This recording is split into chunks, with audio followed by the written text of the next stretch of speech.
telling you we're the door, we're on door. Right, exactly. And years ago, I said, I was all of them. Yes, that's it.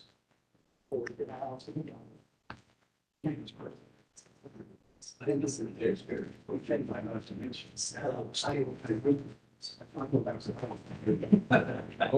You know, but I was thinking about this last night, in the middle of.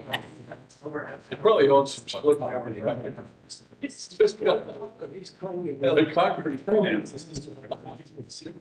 Yeah.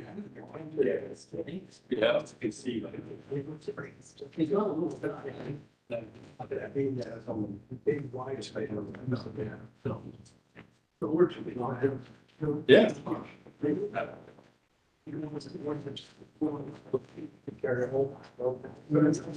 Well, he's got a plan. I'm a planner, not an architect. Or he's gonna, you know, he's got precast plank that doesn't go that far. Well, but he's also saying. I like it. Maybe turn your mic off.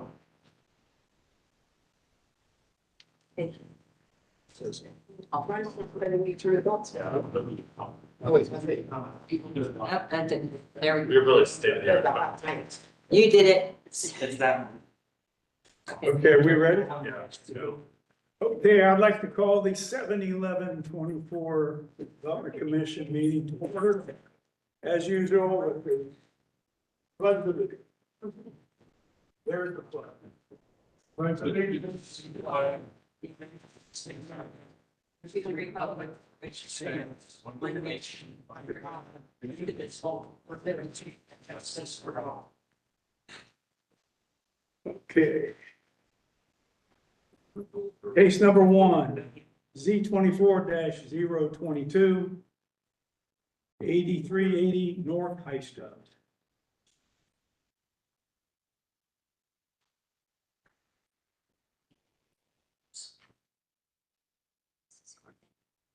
In your supplemental packet, you'll find an updated staff report containing corrected comments from traffic management and Franklin County engineer. The 3-acre site consists of the western portion of 2 parcels, each developed with a single-family dwelling. One parcel is pending annexation to the city of Columbus, and the other is in the R rural district. The applicant requests the LAR1 Limited Apartment Residential District, which will allow the second phase of an existing multi-unit residential development to the south, consisting of a maximum of 48 units. North and west of the site are condominiums in the PUD 4 Planned Unit Development District. South of the site is the first phase of the multi-unit residential development in the AR1 Apartment Residential District. East of the site are 2 parcels developed with single-family dwellings. One is in the R Rural District and the other parcel will be in the R Rural District pending annexation. The site is within the planning boundaries of the Rocky Fork Blackfoot Accord, which recommends village, residential, and neighborhood land use at this location. The site is located within the boundaries of the Rocky Fork Blackfoot Accord panel, whose recommendation is for conditional approval. And then you can see the recommendation form. The limitation text includes appropriate use restrictions, a maximum of 48 units, and supplemental development standards addressing landscaping, building design, and includes a commitment to develop the site in accordance with the submitted site plan. Concurrent council variance CB 24-064 has been filed with a variance to reduce the minimum required lot area in the R rural district. That request will be heard by city council and will not be considered at this development commission meeting. The Columbus multimodal thoroughfare plan identifies Harlem Road as a suburban community connector requiring 80 feet of right-of-way from centerline. The city department's recommendation is for conditional approval. The proposed LAR1 Limited Apartment Residential District will allow for phase 2 of this multi-unit residential development. 48 units with a density of 16 dwelling units per acre. The Rocky Fork Black Lick Accord recommends village residential at this site with a density of 1 unit per acre, with a bonus density of 2 units per acre at this location. Although proposed at a higher density than recommended, staff note that the density is comparable to other existing multi-unit residential developments in the area. Additionally, staff note the land use and site design to be generally appropriate, but request elevations and a revised site plan indicating proposed lot coverage, lighting, and building materials. Planning Division encourages the applicant increase connectivity to the Rocky Fork Creek stream corridor to the west and surrounding areas via walking and bicycle paths. The Department of Public Service Division of Traffic Management has the following outstanding comments. It is requested to provide shared use path connectivity along Harlem Road between the shared use path to be constructed with the initial phase of this development and the shared use path that was constructed with the recent development to the north of this site. And Franklin County Engineers Office is requesting 40 feet of right-of-way from the center line of Harlem Road be dedicated to the county. Upon resolution of the comments above, City Department's recommendation can be for. Any questions? Traffic issues? Traffic impact study was approved for the initial phase of this development, and the contribution of about $370,000 has already been paid to the city of Columbus for the future improvements at the intersection of Harlem Road and Central College Road. Additional traffic anticipated to be generated by the additional 48 proposed dwelling units would be unlikely to be significantly affect the scope for those potential future improvements. So we're comfortable with the amount that's already been paid. Our support, as mentioned, in SAC report is conditioned upon resolution of our pending comment for the applicant to commit to construct shared use path along Harlem Road in front of the residual portion of these properties. Okay. Chris? As noted, the conditions that Planning Division had were really tied to the Big Darby Accord panel's recommendation. As such, we reviewed elevations as well as the buffering that they provided and are generally supportive at this point. There continues to be an encouragement that they provide connections, better connections to the trails and open space to the west, but we're in support. Okay. Chapter. We have no additional comments. All right. There's a stream, right?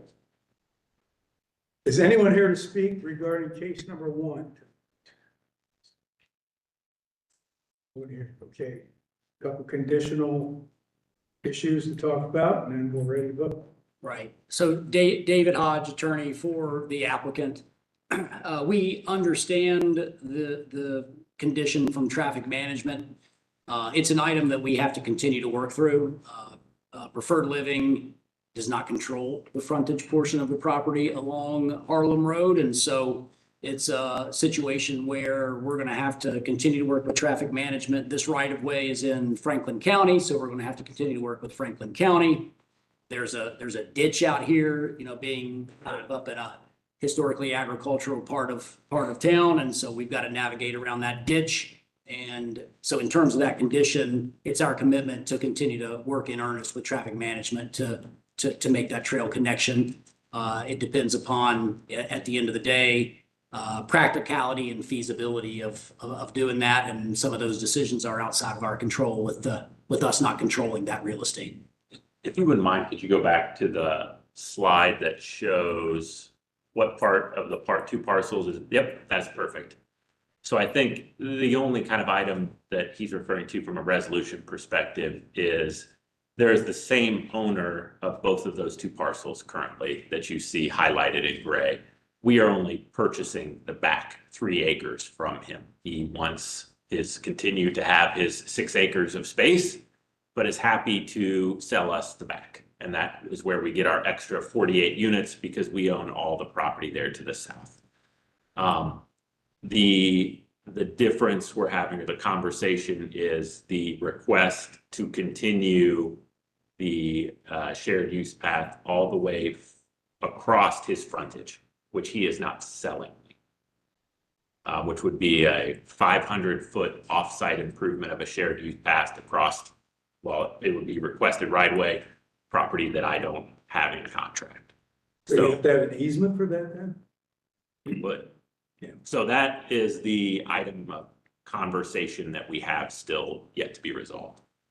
Can you make any headway on that between now and when you would go to city council? We're gonna work on it. We've got to work on it. This is, one of these properties is also in the process of being annexed in, and so we've got a little additional time before we have a hearing at council to work on resolution of that issue, and we'll continue to work with Daniel and his colleagues on it. The northern parcel is currently being annexed in the southern parcel where the properties are, where the buildings are actually ending up sitting, are currently in the city of Columbus, but. All right.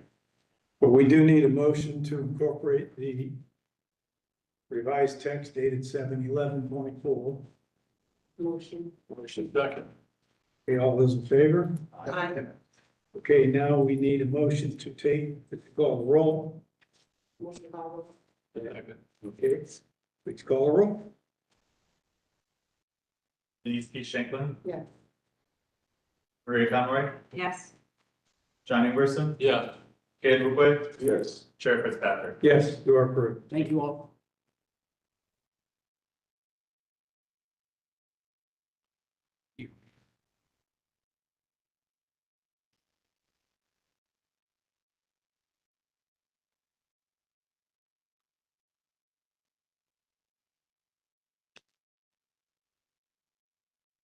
Okay, case number 2, Z 24-015. 115 Hutchinson Avenue.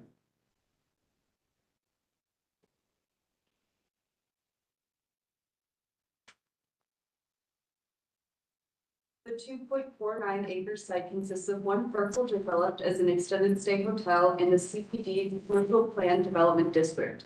The applicant requests the LAR2 Limited Apartment Residential District to allow the conversion of the extended stay hotel into a multi-unit residential development containing up to 99 dwelling units. East and west of this site are hotels in the CPD Commercial Plan Development District. North of the site is a multi-unit residential development in the CPD Commercial Plan Development District. South of the site is the right-of-way for Interstate 270. The site is within the planning boundaries of the Far North Area Plan, which recommends employment center land uses at this location. The site is located within the boundaries of the Far North Columbus Communities Coalition, whose recommendation has not been received at the time that this report was written. The limitation text includes use restrictions, a maximum of 99 dwelling units, and supplemental development standards addressing building setbacks, traffic access, sidewalks, landscaping, lighting, and include a commitment to develop the site in accordance with the submitted site plan.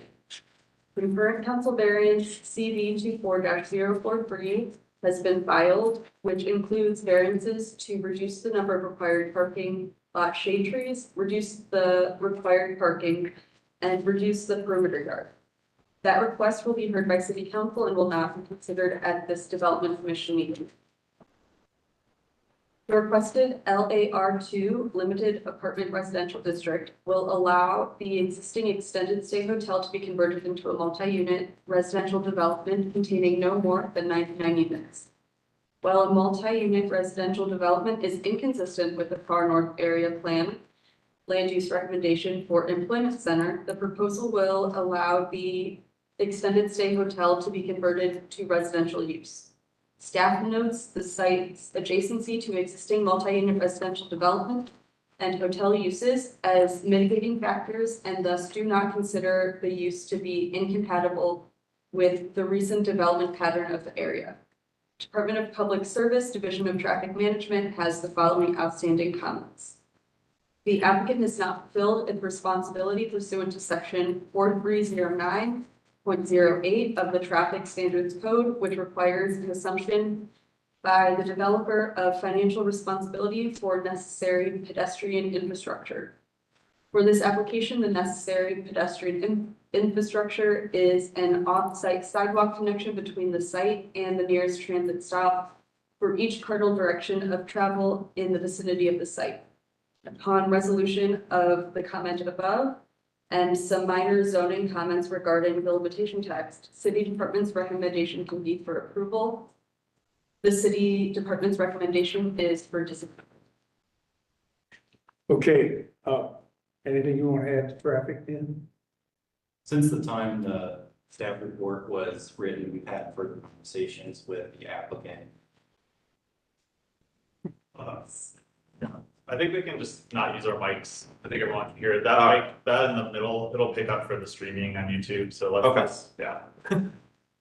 Try, since the time of the staff report, we've had further conversations with the applicant, and the applicant has indicated a willingness to commit to their responsibility per section 4309.08. And so we're willing to support this application conditioned on resolving the details of what that ends up looking like. Okay, Chris Planning is no further comments. and Kathy? Recreation Parks has no additional comments. No. Is anyone here to speak regarding case number 2? Hutchins. Okay, before that, Don, you want to add something? Sure. Okay. First, Don Plank, attorney for the applicant. Eddie Baranowski, developer, Perennial Housing Partners. As we talked about earlier with traffic, the section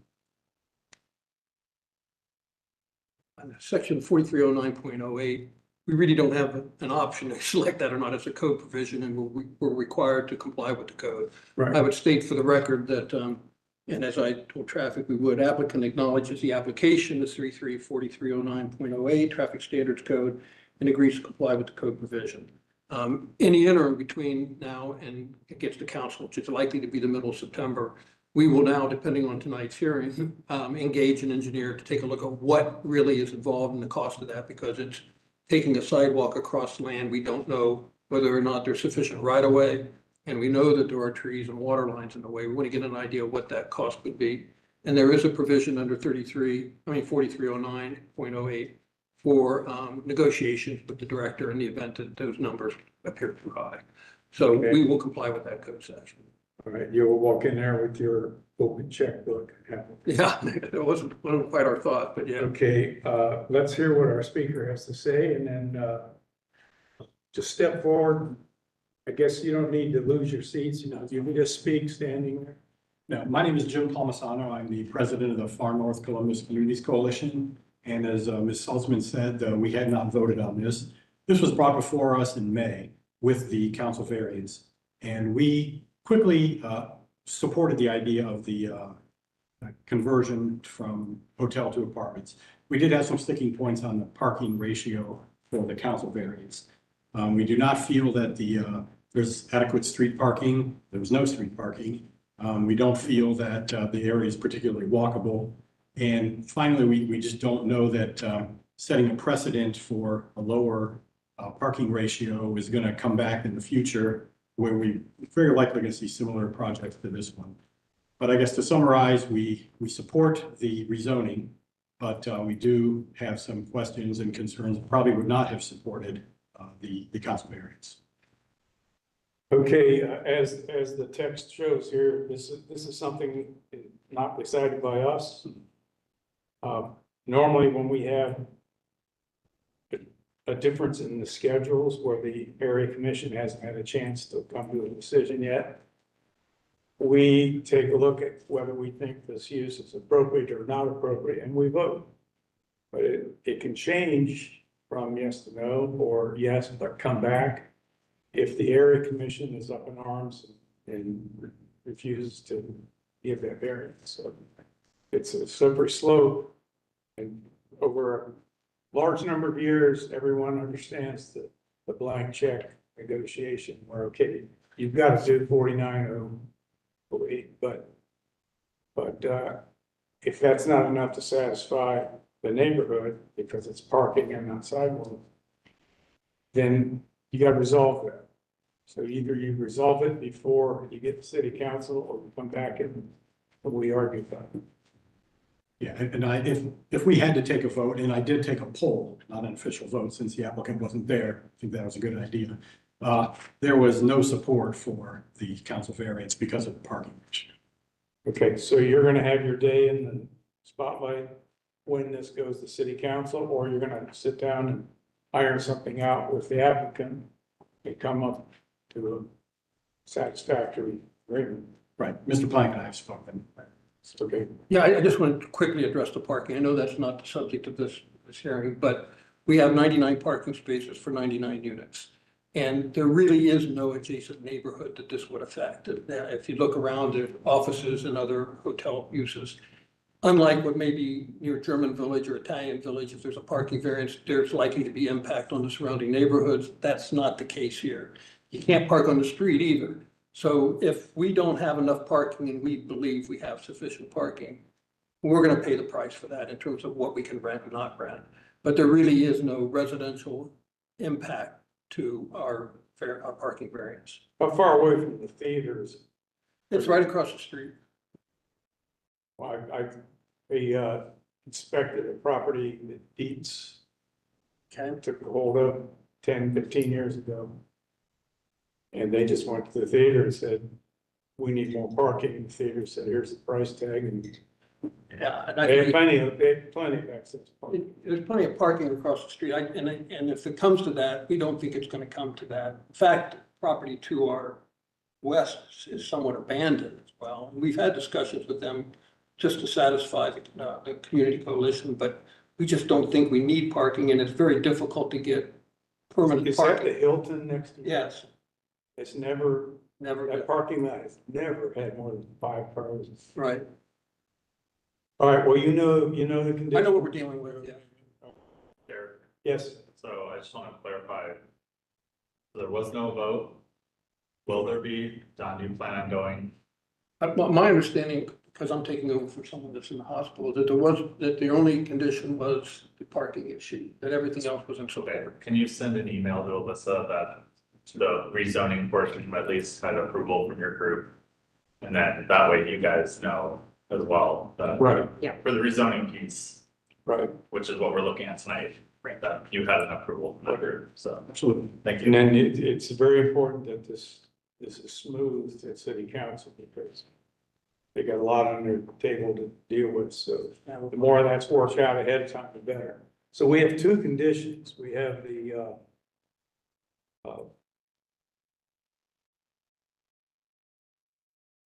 the commitment for the applicant to go forward under the guidelines of 4309.8 with no discussion. You're good with that.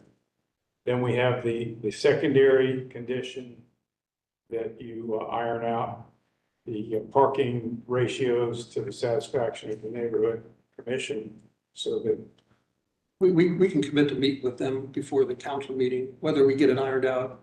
I don't think that's gonna, Yeah, the chair, again, the parking is not, yeah, we're not talking about parking numbers here, so I don't think you So should be. you're on your own. okay. We just have the one Yeah. condition. We will, here's an interchange. Yeah, right. Okay, motion to approve. All those in favor of that motion? Okay, now we need a motion to vote. Second. All those in favor? Okay, Maria Conroy, Yes. Don Ingerson, yes. Cam McQuaid, Yes. Denise Keith Schnickler, Yes. Chair Fitzpatrick. yes, you are approved. Thank you. Thank you.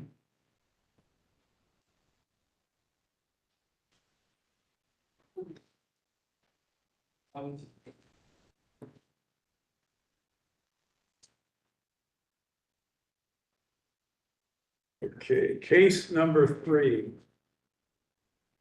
Z24-017, 951 Freebus Avenue. Please see the supplemental packet for revised CBD text, a revised site plans, as well as a single letter of opposition for the proposed home district. The 0.40 acre site consists of 3 parcels, C4 commercial district. 2 parcels are developed with structure, and remaining parcels developed in parking lots. The requested CPD commercial plan development district will allow the development of additional parking. North and west of the site are single unit dwellings in the C4 commercial district. South of the site is a single unit dwelling in the R2 residential district. East of the site is the office in the C4 commercial district. The site is within the planning boundaries on the south side plan, which recommends neighborhood commercial land uses at this location. The plan also includes early adoption and conformance by planning policies, design guidelines. The site is located within the boundary of the south side area commission recommendations for approval. The CPD text includes use restrictions and supplemental development standards that address parking setbacks and required parking. Commitment to develop the site in accordance with the site plan is included in the text. Additionally, code modifications for reduced parking setback and to reduce the amount of required parking are included in the text. The requested CPD commercial plan development district will allow the site to be developed with additional parking spaces. The proposal is consistent with the land use recommendations of the south side plan. Additionally, the CPD text includes appropriate use restrictions and supplemental development standards. The work to develop the site in accordance with the site plan. The site plan includes additional landscaping and screening of the rear parking lot, but would have adjacent residential properties consistent with conformance to planning policies, design guidelines. Therefore, the city department's recommendations down the road.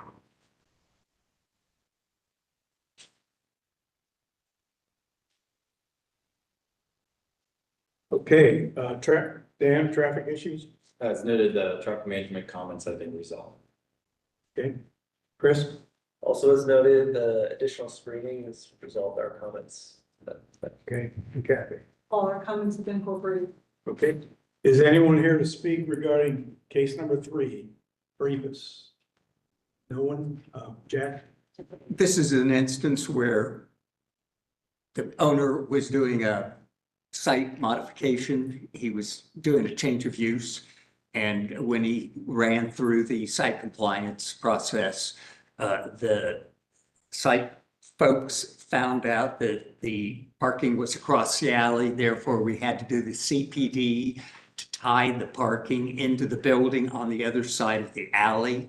So that was the original impetus of the application. And once it was determined that the supper club use that we're proposing on one of the uses, we needed a parking variance. So we've got a parking agreement with the Lutheran Social Services Group, just a parcel to the east of us, west of us. And so, again, this will solve all those problems. We can get our zoning compliance to the gentleman, get his building permits, and he can operate his business. That's what we're here today to talk about. Okay, comments, questions? Yeah, I'm just curious why going for a 60-foot height. 35 foot is fine. Well, I mean, do you want to agree to that change? Yes. I mean, I think it kind of, Yes, not a problem. Don't need 35 feet, it's an existing building. That's what we were confused by. Okay. 35 feet is fine. She said everybody. Everybody's getting a little greedy. Okay, we need a motion to approve the usage of the July 11th, 2024 text, which also includes the change in building height to 35 feet.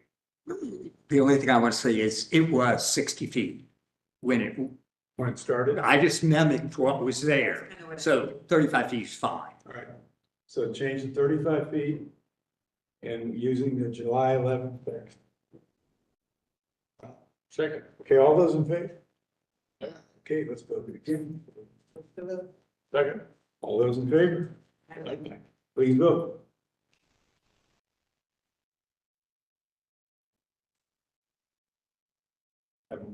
I'm thinking,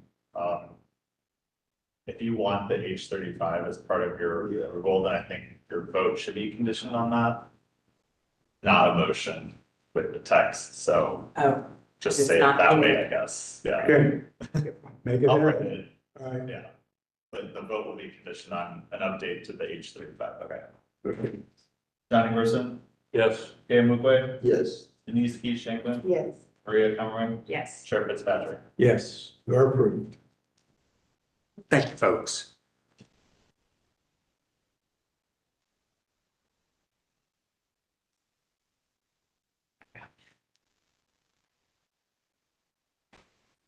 Okay, case number 4.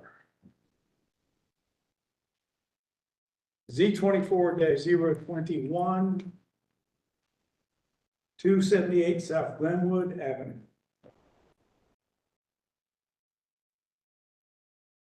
The site consists of one undeveloped parcel in the M manufacturing district. The applicant requests CPD commercial plan development district to allow mixed-use building containing up to 162 units, 3,400 square feet of eating and drinking establishment uses, and 1,900 square feet of retail uses.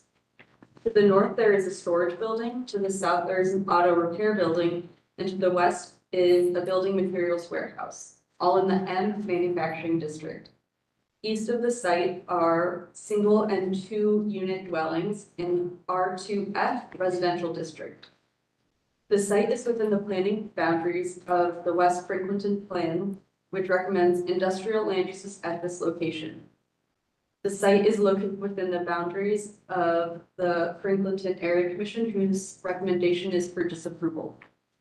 The CPD text includes appropriate use restrictions, a maximum of up to 162 dwelling units, and supplemental development standards that address parking, building materials, dumpsters, outdoor amenity space, and graphic standards. Additionally, the text includes a commitment to develop the site in accordance with the submitted site plan. Code modifications to sections required parking and building setbacks are included in the text. The Columbus Multimodal Thoroughfare Plan identifies Glenwood Avenue as an urban community connector requiring 60 feet of right-of-way from the center line. The proposed CPD Commercial Plan Development District will allow the site to be developed with a mixed-use building containing up to 162 dwelling units, 3,400 square feet of eating and drinking establishment uses, and 1,900 square feet of retail uses. The CPD text includes appropriate use restrictions, including supplemental development standards and a commitment to develop the site in accordance with the submitted site plan. Planning Division staff does not support the proposal due to its inconsistency with the West Franklinton Plan's land use recommendation of industrial at this location, as well as its inconsistency with the Columbus citywide planning policies, design guidelines, which recommend infill development be compatible with surrounding development patterns as it relates to height, setbacks, lot coverage, and other standards. The Division of Fire does not support the requested CPD and stated that the site plan as submitted has major Ohio Fire Code obstacles to overcome for a high-rise building to be built on that parcel. Additionally, the below listed comments from the Division of Traffic Management and the Division of Mobility and Parking Service must be addressed before the staff can recommend approval.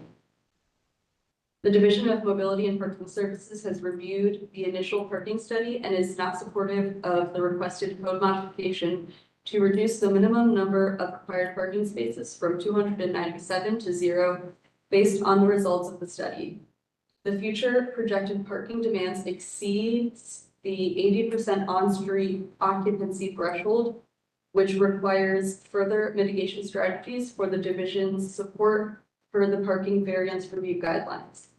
Although the applicant has suggested on-street parking along South Glenwood Avenue and establishment of a permit parking zone, additional review within the Department of Public Service would be needed prior to a decision to restrike South Glenwood Avenue as proposed by the applicant, and no resident of the proposed development would be eligible for residential parking permits in a new permit zone per current Department of Public Service policy. The applicant will need to document commitments to more substantial mobility and parking demand management strategies for the Division of Mobility and Parking Services to support this project. Upon resolution of the comments above, City Department's recommendation can be for approval. City Department's recommendation is for disapproval. Okay. And for the record, the area commission voted 0-12 against it this week. Okay, are there traffic issues here? Traffic issues were noted in the staff report. We don't really have anything to add at this time, but we'd be happy to answer any questions. Person? Save no further comments, but welcome any questions you have. Kevin? I would repeat the same as my colleagues. You guys really aligned. And there are no other visitors in the room, so no one's here to speak. I would like to, you have a lot of hurdles to jump here. You've got a very bold concept, but it's not backed up by reality in all the cases that were cited in the fire department's issues and the parking ratio issues. I've noted there's 3 architects on the board. I've noted that a 4-foot by 7-foot sprinkler room is way short of what you're going to have pump water up 200 feet in the air in the city of Columbus. So you have domestic water that needs to be pumped. You're going to need a 30 by 40 space to accommodate all that equipment and all the open space required. You're also going to have a major electrical, you're probably going to have a 2400 amp, 3000 amp electrical transformer, a lot of wireways and distribution panels, which also takes up a lot of space, and it's incompatible for that to be relatively close to the sprinkler. So some of your layouts don't even begin to meet the actual reality of what you're dealing with. I look at the floor plans in these apartment units are really small. And you're going high rise. It's the highest cost factor in building plots. Anything over 75 feet, high rise. So you've got elevator requirements, alarm requirements, a lot of expenses, but you also have shafts for plumbing lines, 2-hour rated inside and outside, shafts for rooftop units that have light wire feeds down to the units. You have armored cable or hardwall conduit that has to go up and then break into each floor. So each floor needs some kind of an electrical room with panels and most likely a transformer suspended from the structure. If you build 162 units, you're going 20 stories. Each story is 10 feet in height based on your sketches. 10 feet from floor to floor is something you'd maybe have in a parking garage. But you're going to have ductwork, sprinkler lines, all kinds of things to somehow find a way to fit into the space between the floor above the structure. Down below, you got a 31-foot wide piece of property, freestanding, side to side, because they're going to be hefty beams. You're going to be dropping, you're only counting for 10 feet, you're probably going to need 14 feet. Every other mixed-use podium building in Columbus pretty much uses 14 feet for the first level. So your numbers don't really work. Even though you say 162 units maximum, that's if all these other numbers fit in and you could get it all done. Meanwhile, you're in a very narrow piece of ground, sandwiched between 2 buildings, and you're taking on a challenge, just immense. I'm not saying it won't work, but it doesn't work without you doing some more homework. I don't think we want to spend the next hour here talking about what we'd do if we were playing God here. But you're gonna need to consult with some engineers and work out, you know, you have no room on this property to soak up some stormwater. You know, this property is, it's like 85% occupied by footprint. So you're gonna have vessels under the ground with a big orange. But you've got huge foundation issues. You're gonna have to drive pilings in it against your neighbors' buildings and protect them. While you're doing this, this is a great napkin sketch, but It's only a start. a concept, You got a lot to deal with. it's got a lot of flex to get. This is gonna change, I mean, everybody that you're talking to architecture, almost every project ever built started on the back of a napkin. Same way, but then you gotta put in how thick is the columns? And they have to be like Division I fireproof, poured concrete. Man, huge columns to go up 200 feet in the wind. So you have to get those kind of basics so it'll work. And if your numbers come down and you can't build 162 units and achieve all the things that you have in mind, what does that do to your penciled in cost per units? Because you can drive around this city and you can see concrete where there's gonna be shops, restaurants on the first floor. Concrete slab about 14 inches thick, maybe thicker. And then wood construction, that's about 4 feet on the average, maybe 5 feet. At that point, everything changes in flow, and everything costs a lot more. So you see that all over town because that's designed by, you get your return on investment. It's pretty reliable that way.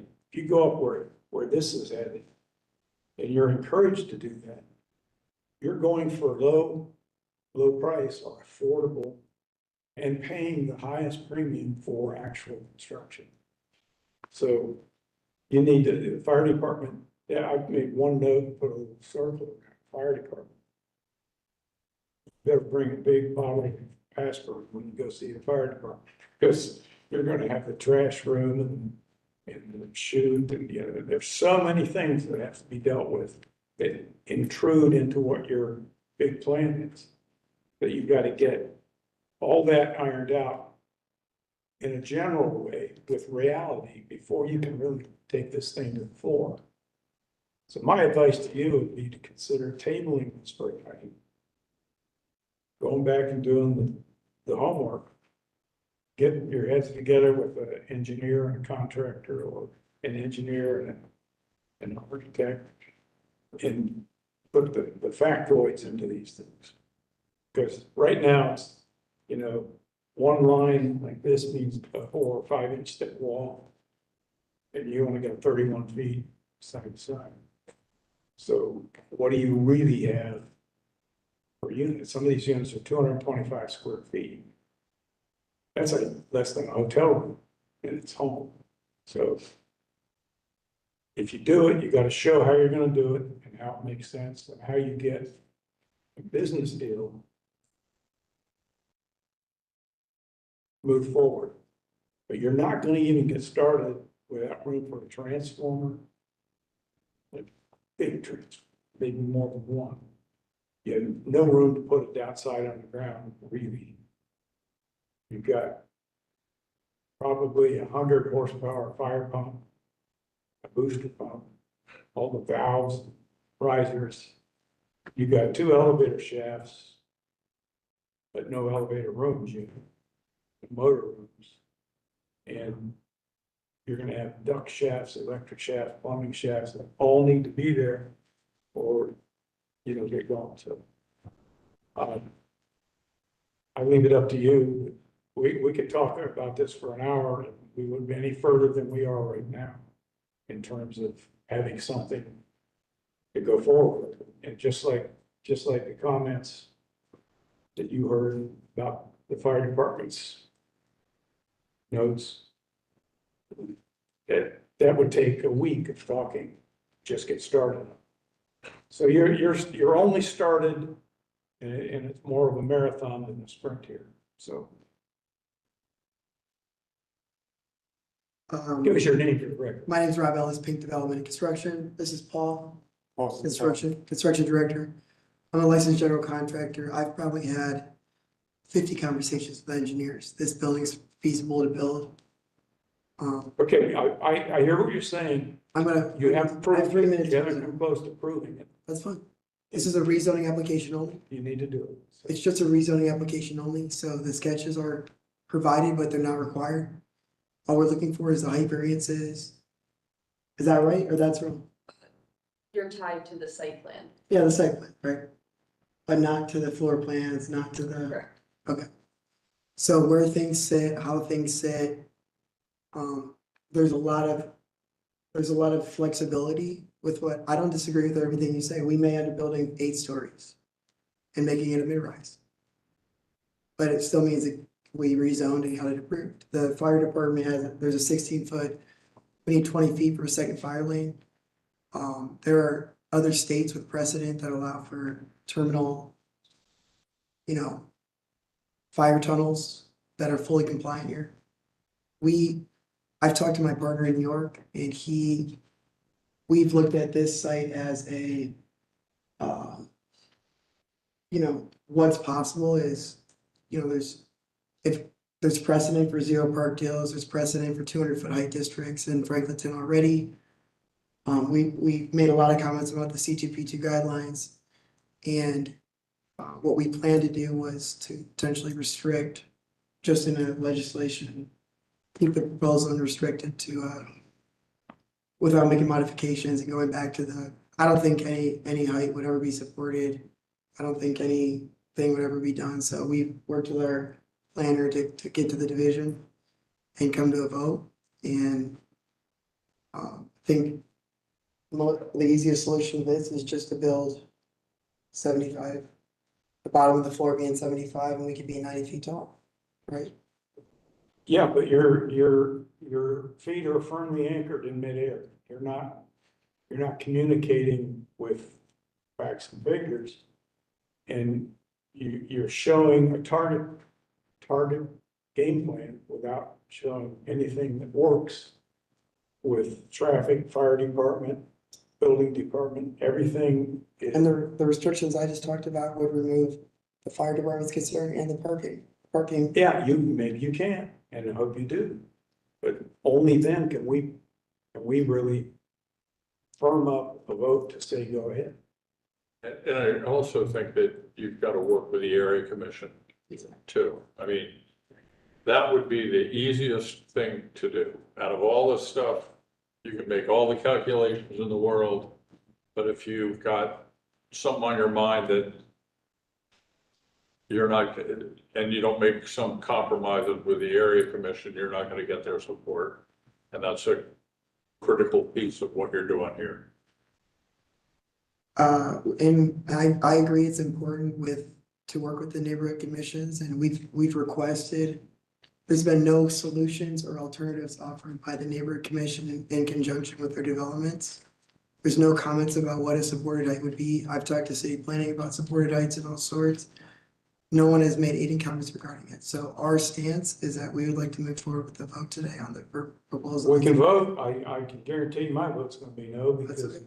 A, you got a 12-0 vote against you from the area commission. You got about 5 really serious problems with the fire department.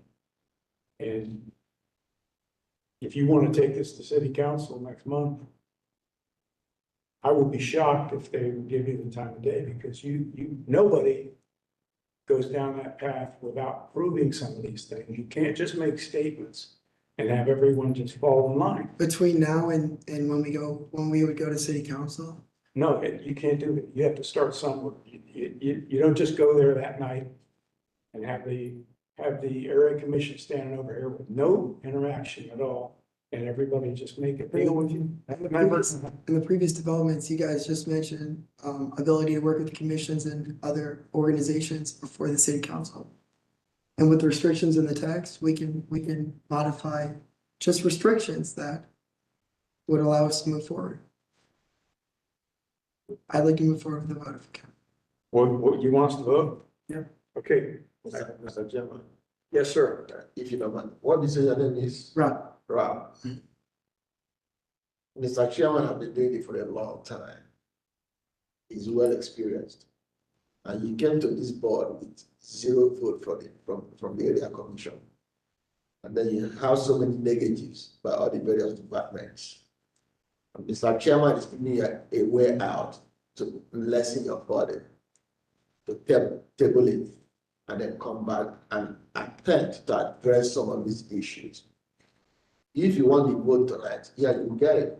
But if the vote is just for the sake of having a vote to justify your attendance tonight, I think it doesn't really make any sense. So if I were you, I would take the chairman's advice, table it, try and resolve some of these issues, and then come back. in my position, I represent a partnership, and we've had conversations before we came in. So it's not my decision. Okay. I serve as an advisor and as a representative of the ownership group. Motion to vote? Okay, motion to vote. Second. All those in favor of voting, please call the roll. Dave McQuaid, No. Denise Keith Shanklin, No. Maria Conroy, No. Johnny Gerson, No. Chair Fitzpatrick. No. Okay. Yep. Good luck.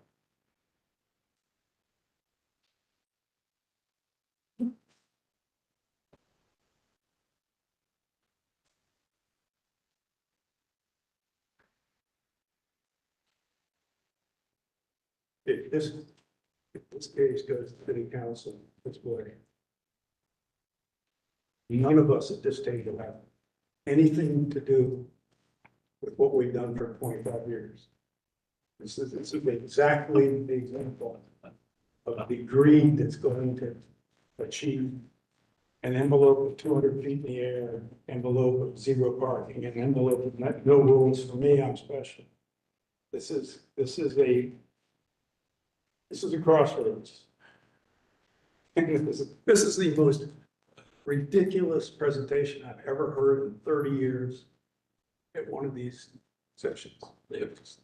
Yeah. Gotta have a minimum 10 by 10 fire command station You guys on are the still first live. floor as well. We're still live, so. Okay. Well, I can't- I'm glad we're live because. Glad we're live. Yeah, I'm glad we're live because these are facts. Yeah. This is not just random opinion. No, it, If somebody walks in here with the back of a napkin and says, go ahead and vote for me and take this forward, to make it. And we have precedent for sending things that were not fully developed back. And there was no community support. There's other.